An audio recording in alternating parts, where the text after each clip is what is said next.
help struggling farmers improve their earnings and production. This will also help Kenya embolden its coffee and tea brands in the world. Stakeholders in the industry say they have urged the government to accelerate the reforms and dismantle the cartels that have infiltrated the sector.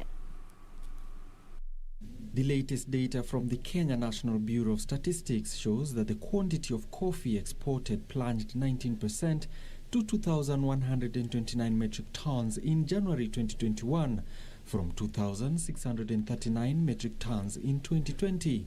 On the other hand, tea prices of farmers attached to Kenya Tea Development Agency managed factories declined from 237 shillings a kilo on average between March and September this year, from a high of 269 shillings in the corresponding period last year.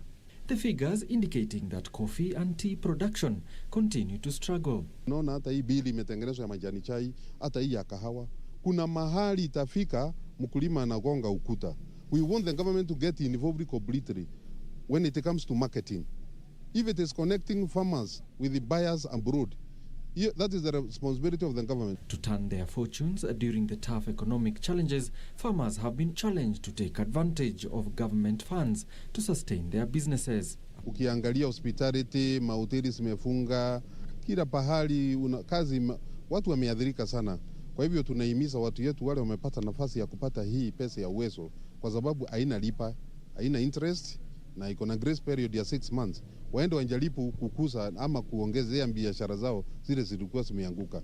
Stakeholders in the industry have also urged the government to increase funding to the sector so as to reach as many small business owners as possible. Alan Auko, Channel 1 Business.